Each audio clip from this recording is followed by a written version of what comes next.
Hi, it's me JD and welcome back to my channel. Today's video is going to be all about the ombre. No, not that kind of ombre. I'm talking about ombre. Having colors or tones that shade into each other, used especially of fabrics in which the color is graduated from light to dark.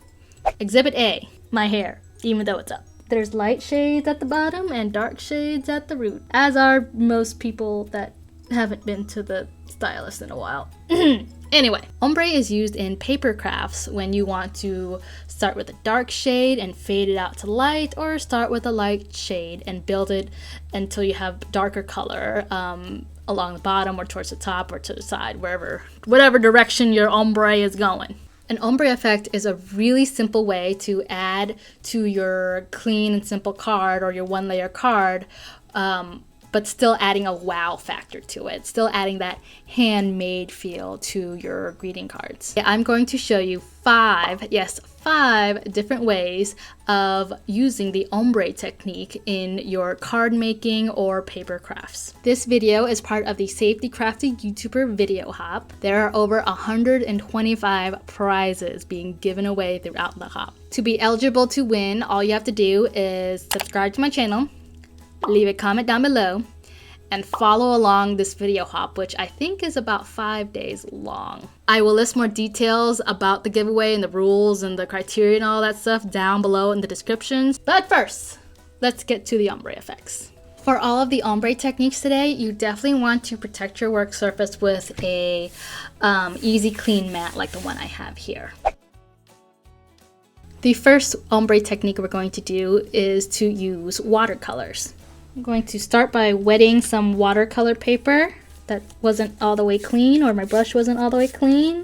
Well, that's okay, because I'm going to use the color purple anyway. Now I will dip into the watercolors. I'm going to start with the darkest color at the top, and then with watercolors, it's really easy to do the ombre effect because you can add water as you go to make the colors go lighter. As you can see here, I just drag out the color towards the bottom, leaving the most concentrated or pigmented color at the top. Now, I am not a watercolor artist. I'm just, basically a hack. But I've watched other watercolor artists like Christina Warner. This is what I learned from her, so thank you, Christina. For this technique, it's really good to work on a board so you can tilt it up. Let gravity do its work, you know what I mean?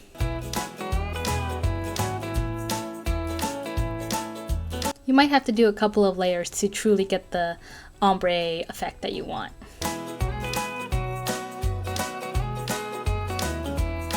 Once you're happy with your ombre effect, you're just going to set this aside to dry. The next way of adding ombre to your paper crafts is to do some ink blending.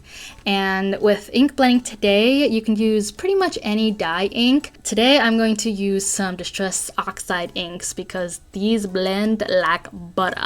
I'm also using some really smooth cardstock because this will help the distress oxide ink blend even easier. For ink blending, you want to start off with a light hand and then go in with a heavier hand when you want deeper color.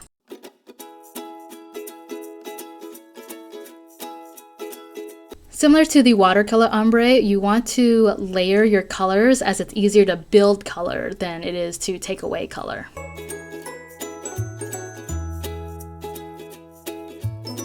I've fashioned a handy dandy finger protector to protect my fingers from all of the ink. That it's broken now. I'm just barely rubbing the paper now with my ink blending tool because I want the effect at the bottom to be very, very subtle. To help out with ink blending, I find that it's better to work with a completely saturated sponge. Now I'm just dragging the color out with just the leftover ink in my sponge. I'm not going back for any more ink. You can do this with a brush as well, but I wanted more pigmented color. If you go back in the history of my Instagram, you can find I just used to do ink blending only when it came to crafts. But now I've ventured out into other techniques. but ink blending will always be my first love.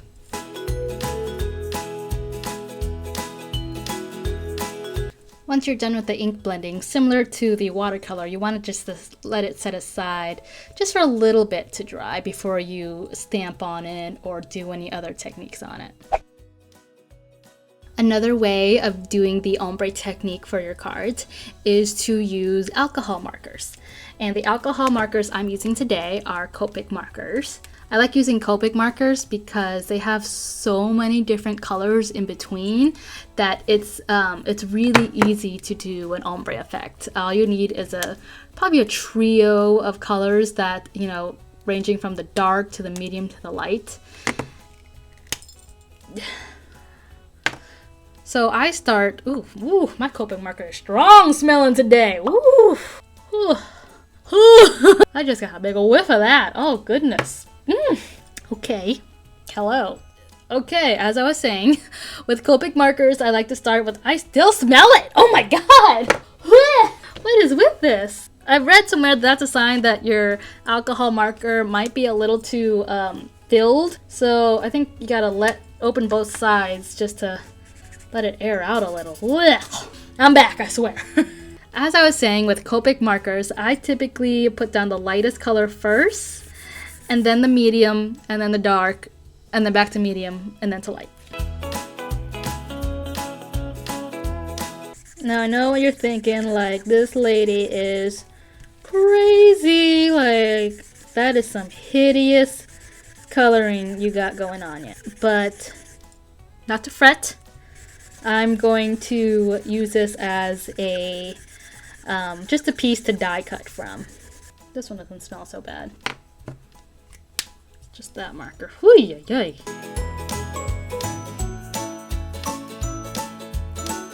The reason you put down your light color first is that you lay down a layer of ink first. That way it's easier to blend your colors together. The stinky marker.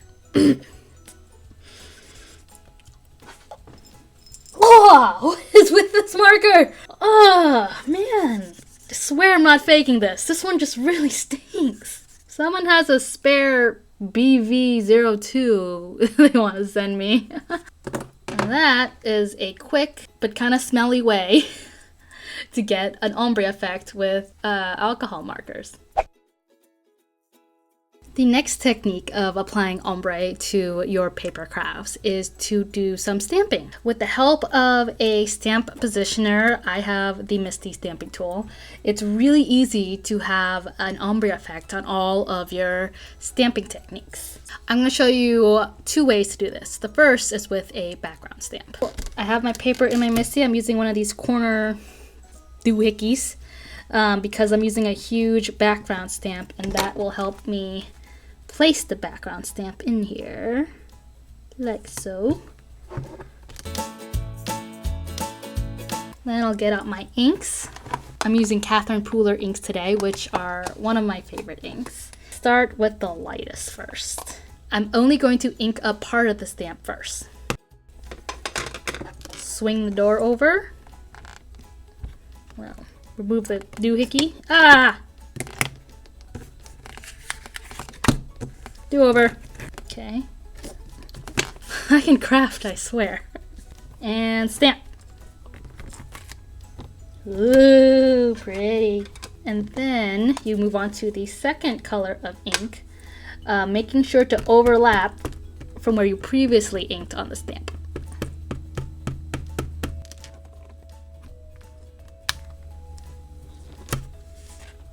Ooh. Then for your final color of ink, same process as before, you want to overlap your colors so you get a nice blend between each color.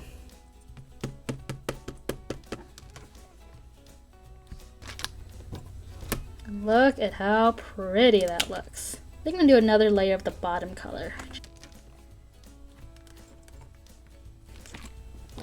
There we go.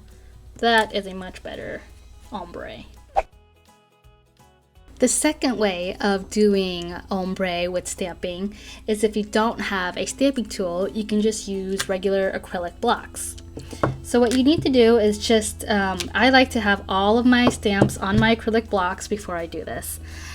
Just that way I'm ready to go and ready to just ink and stamp, ink and stamp, ink and stamp. I just ink, love taps, and then start stamping. This is great for using up little stamps to make an entire background.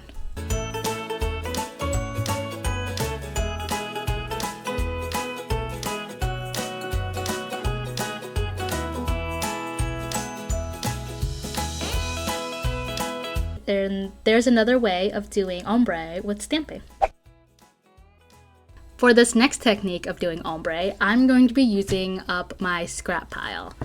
What I'm going to be doing is taking a bunch of, I'm going to cut a bunch of strips from my scraps and then put them all in ombre color on another piece of cardstock. If you have a paper shredder, that would work as well, but I'm going to use what I have and just use a paper trimmer. So of course I had 2 shades of blue, but I needed like the middle shade of blue for this ombre. So what I do, got out another piece of cardstock. So in the end, did I really use up my scrap pile? No. Kind of like taking 1 step forward, 2 steps back. Plus this method gives you a really good arm workout. Once you have all your pieces cut out, you're just going to lay down some tape or glue on your card front and then start attaching your card strips.